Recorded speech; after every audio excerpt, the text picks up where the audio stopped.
सैफ अब कंट्रोल कर रही है। दोस्तों, पोर्चुगल की पुलिस अब चेक करेगी कि आप पोर्चुगल में अवेलेबल थे या नहीं थे। दोस्तों, लोगों के क्वेश्चंस आ रहे हैं कि पोर्चुगल की पुलिस अब जाकर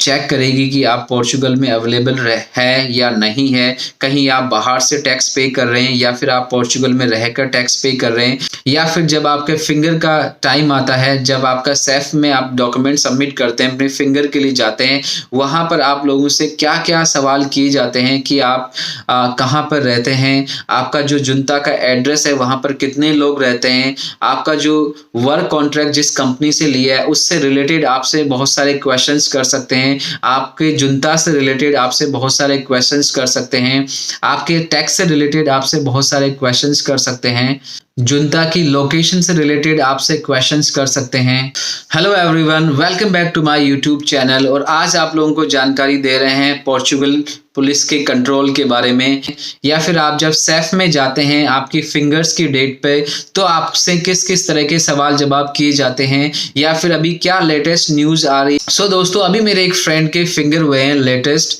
और मैं आप लोगों को बताता हूं जब मैंने उनसे बातचीत करी। आपको जानकारी उसकी शेयर करता हूं, जब उसके फिंगर हुए तो उससे क्या क्या सवाल किए गए।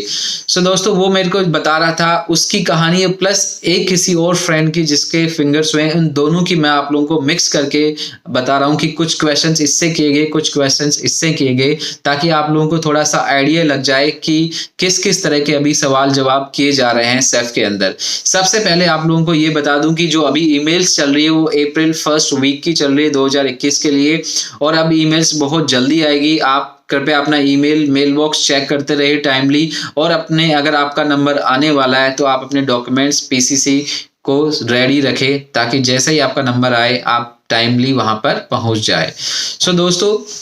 जो लोग पोर्चुगल में रहते हैं उनको इन चीजों से डरने की बिल्कुल जरूरत नहीं है, क्योंकि उनको किसी भी स्टोरी को बनाने की कोई जरूरत नहीं है।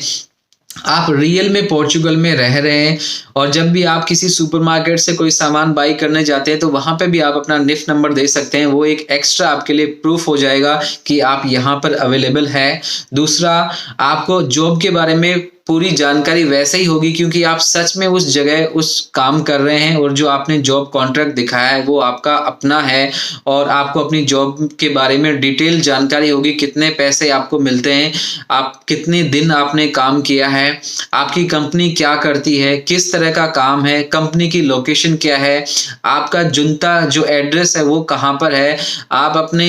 एड्रेस से अपने ऑफिस जो जॉब की लोकेशन है वहां पर आप कैसे जाते हैं, वो कितनी दूर है, या फिर आपने जो जुंता बनवाया है वहां पर कितने लोग रहते हैं उस एड्रेस के ऊपर, आपके जुंता की लोकेशन क्या है, और आपसे जो ओरिजिनल डॉक्यूमेंट्स वो मांग सकते हैं, आपका निफ्ट नंबर, आपका निस्ट नंबर, आपका ओरिजिनल पासपोर्ट, अगर आप वीजा पे आए तो आपका वीजा आपके पासपोर्ट में जाहिर सी बात है लगा होगा, आपका बोर्डिंग पास, आपका लीगल एंट्री का पेपर, ये सारे डॉक्यूमेंट्स आपको, और पीसीसी, इन सारे डॉक्यूमेंट्स की आपको आपके फिंगर के टाइम पर जरूरत होती है। अगर आप लोग इलीगल तरीके से आए तो फिर आपके पास आपका लीगल एंट्री अगर है तो ठीक है, नहीं तो आपका पासपोर्ट हो गया, आपका निस जॉब कॉन्ट्रैक्ट और आपका जुंता, ये सारे डॉक्यूमेंट्स, और पीसीसी दोनों तीन, हर केस में आपको पीसीसी आपके पास होनी चाहिए। ये डॉक्यूमेंट्स आपको जरूरत होती है।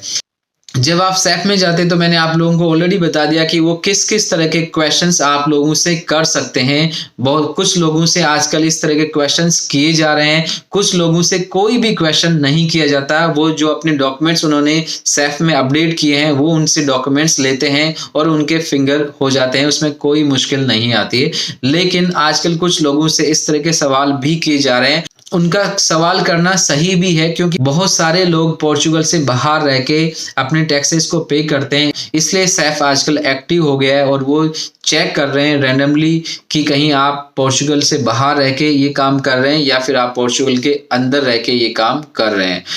जो लोग पोर्चुगल में रह रहे हैं मैं उनको बोलूंगा आप बिल्कुल भी इस तरह की न्यूज से घबराए ना, क्योंकि आप इस चीज में आते ही नहीं है, आप ओरिजिनली यहाँ पे रह रहे हैं और आपको वैसे ही सारी जानकारी आपके काम के बारे में, आपके जुनता के बारे में या फिर कोई भी और सवाल वो कर सकते हैं, उसका सारे आंसर्स आपको पहले से ही पता होंगे। जो लोग पोर्चुगल में नहीं रहते हैं, किसी और शेंगन कंट्री में रहते हैं और उन्होंने यहाँ पर फाइल लॉक करा रखी है और उनका अब अगर नंबर आने वाला है फिंगर्स का, तो मैं उन लोगों से रिक्वेस्ट करूंगा कि पहले आप ये काम ना करें, क्योंकि कार्ड लेना आपके लिए ज्यादा जरूरी है एज कंपेयर टू पैसा कमाना। आई थिंक मेरा जो पर्सनल मानना है वो ये मानना है कि डॉक्यूमेंट्स ज्यादा जरूरी है पैसे से। पहले आप अपने डॉक्यूमेंट्स लीजिए, उसको सही तरीके से लीजिए, क्योंकि पोर्चुगल की गवर्नमेंट ने पहले ही ये डॉक्यूमेंट्स देने का जो प्रोसेस है वो बहुत आसान बना रखा है। तो आप बाहर रह के ये काम ना करें, आप यहाँ पर आइए, यहाँ पर जॉब कीजिए, यहाँ से आप अपने टैक्सेस को पे कीजिए